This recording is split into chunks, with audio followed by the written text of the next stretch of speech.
చెప్పండి జరిగిన సంఘటన ఏదైతే ఉందో ఆ సంఘటన ప్రజల నుంచి వచ్చిన తిరుగుబాటు మాత్రమే. దాంట్లో నరేందర్ రెడ్డి గారు కుట్ర చేసి కానీ ఆ దాడికి నేతృత్వం వహించడం కానీ దాడిలో పార్టిసిపేట్ చేయడం కానీ జరగలేదనే విషయం కోర్టువారి దృష్టికి చాలా స్పష్టంగా చేయడం జరిగింది. కోర్టువారు మేము చెప్పిన అంశాలను పూర్తి స్థాయిలో రికార్డు చేసుకోవడం జరిగింది. అయితే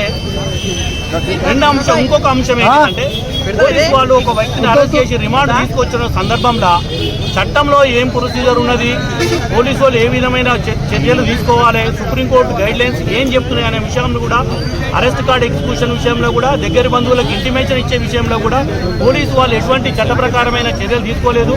వారి దగ్గర బంధువులకు నరేందర్ రెడ్డి గారిని అరెస్ట్ చేస్తున్న విషయం కూడా ఇంటిమేషన్ చేయలేదు. అరెస్ట్ కార్డు కూడా ఎవరో ముక్కుమక్కని వ్యక్తి తెలికిన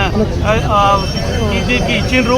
మరి ఎటువంటి చట్ట ప్రకారం ప్రొవైడ్ చేసే కాగితాలు నరేందర్ రెడ్డి గారిని ఏ కారణం చేత అరెస్ట్ చేస్తున్నారు, ఎందుకు అరెస్ట్ చేస్తున్నారు అనే విషయాలు కూడా నరేందర్ రెడ్డి గారికి తెలుపలేదు. కేసుకు సంబంధించిన ఎటువంటి పేపర్లు కూడా ఇవ్వలేదు. పోలీసు వాళ్ళు చట్ట ప్రకారము ప్రొసీజర్ ఫాలో కాలేదనే అంశం కూడా కోర్టు వారి దృష్టి తీసుకోబడింది. కోర్టు గారు అవన్నీ రికార్డ్ చేయడం జరిగింది. పోలీసు వాళ్ళని కూడా ప్రశ్నించడం జరిగింది మేము అడిగిన అంశాల మీద. అల్టిమేట్గా సరే జరిగిన సంఘటన తీవ్రత దృష్ట్యా నరేందర్ రెడ్డి గారి మీద ఉన్న అంశాల విషయం కాకుండా సంఘటన తీవ్రత దృష్ట్యా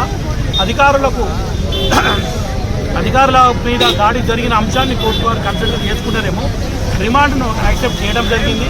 జ్యుడిషియల్ కస్టడీ కూడా. ఇంకొక అంశం నరేందర్ రెడ్డి గారికి ఆరోగ్య దృష్టిలో ఉంచుకొని వారికి మెడికల్ ఫెసిలిటీస్ ప్రొవైడ్ చేయడం అన్నది అది కోర్టు వారు అంగీకరించేసి జైలు సూపరింటెండెంట్ గారికి డైరెక్షన్ ఇవ్వడం జరిగింది. నిరంతర మెడికల్ నిఘా ఉండాలి, సరి అయిన మందులు వారికి అందుబాటులో ఉంచాలన్నది. అదేవిధంగా కూడా భోజనం నింది ఎవరైతే ఈరోజు రిమాండ్ అయినరో వారందరికీ కూడా ఇంటి నుంచి భోజనం పంపించే విధంగా అలో చేయమని కూడా సూపరింటెండెంట్కి డైరెక్షన్ ఇవ్వడం జరిగింది. ఇప్పుడు పోలీసు వారు చెప్పిన ప్రకారం చెల్లపల్లి జైలుకు తీసుకుపోతామన్నారు. మరి వాళ్ళు చెప్పేది ఒకటి చేస్తున్నది ఒకటి.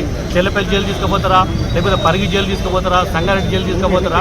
పోలీసు వారు మాకు బయటకు వచ్చినాక మీరు ఈ జైలు తీసుకుపోతారు, ఎందుకంటే మేము మందులో తీసుకుపోయేది ఉంటుంది, భోజనం తదితర తీసుకుపోతారు, కోర్టు వారు ఆర్డర్ తీసుకోవాల్సి ఉంటుంది అంటే చెల్లపల్లి తీసుకుపోతామని చెప్పింది. కాబట్టి చెల్లపల్లినే మనం అనుకుంటాం.